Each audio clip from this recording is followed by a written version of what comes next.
Well, the one song that I had forgotten about was "Here We Go" with Jay-Z and Jermaine Dupri. How did that come together? That's just us being in the same circles. Everybody around that time, just like young artists right now, do a lot of songs together. I was in that mix of the artists who had been doing a lot of features with each other and stuff, and a lot of artists reaching out to me. I'm reaching out to a lot of artists. That was just a project I was doing. I had been dropping verses for everybody here and there. I've been on stuff with Jermaine, been on stuff with Jay-Z. That's just returning the favor. Jermaine produced it. Jay jumped on it. It's just, you know. And it was your idea to get Jay-Z on it? Probably was Jermaine's, I don't know, but at the same time, it was a click. You know what I mean? Like we were all on each other's line as far as if I reach out, come through for me. Like it was all good a week ago is one of Jay's classics. Right. I didn't write that. Like Jay asked me to come to the studio. He's like, I want your voice to say this. And however classic that song is, however he envisioned he wanted it recorded, I just came in and said the words he said say, and it worked out. He knew what the fuck he was doing. So anything else we did, I spit my flow, but at the same time, on that one moment, even when I was saying the words, I was like, oh, this shit is dope, you know? Because the cold ass concept, when you fucking find yourself in a situation where your homeboy turned on you, and 7 days ago, you would have never thought of some shit like that could happen. Great concept. Yeah.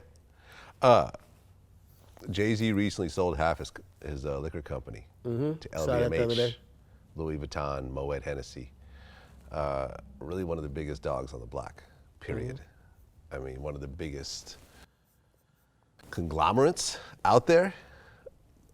When you heard that news, what'd you think? I think the same thing I always think. I'm like, East Coast got Jay-Z, West Coast got Dr. Dre. You know what I'm saying? I know Puff like don't leave me out, but at the same time, in our hip hop, you know, that's our guys, man. You know what I'm saying? So those are my number one guys.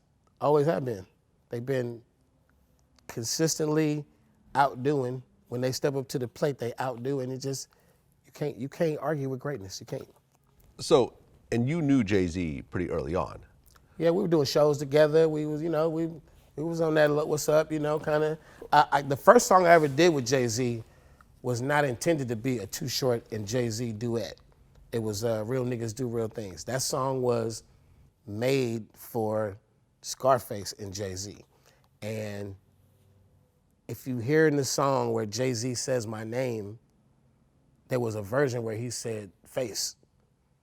And that's the version I rapped to has said face, but he told me, he's like, I wanted to do the song with Scarface, and for whatever reason he didn't get on it. I don't know the details, but you know, I fucked with it. And I've been a Jay-Z believer since early on. Like I on the West Coast, I'm not even gonna say the West Coast, in the Bay, in Oakland, when Jay's first album came out, we instantly identified with he's spitting game.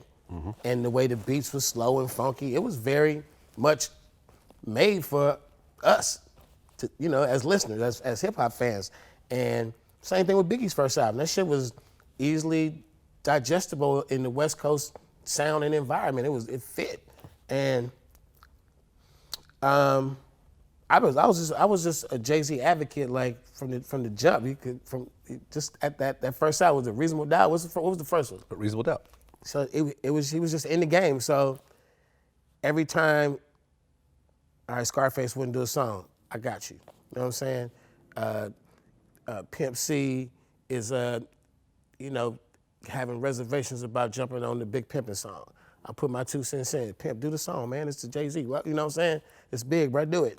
So, you know, I've been on that side of the shit. And same thing with Dr. Dre, man. I haven't worked a lot with Dre. I'm hella pissed that the one fucking song that I really got to do with Dre, where Dre had me in the studio coaching me through the verse and shit, the song never came out. It was supposed to be for Detox, and it was, I got my Dr. Dre experience in, and I got to see the end results of when Dre produces you, you sound better than you ever fucking sounded. And I'm just saying, man, I don't go around fucking talking shit. I love hip hop, so I'm gonna be honest about everything you ask me about hip hop. But there's a quality to the two brothers you asked me about, Jay-Z and Dr. Dre, and I feel like the reason why them dudes is where they at is because they are who they are. Right. I think the song you're talking about came out during some sort of massive leak, I think, from Detox. What do you think the name of it is? The song? Mm-hmm. I mean, I haven't heard it in so long that you used to hear it. You know the song. I've heard it like once or twice. So it's me, Dre, and who else is on it? Give me something that you know. You know. It's been forever since I heard it. We're talking about what? Did this 5-7 years ago that it got leaked, or could be longer than that. I don't know, but I was flowing flawlessly on that motherfucker. Maybe it'll hit the masses one day. I'm hopeful.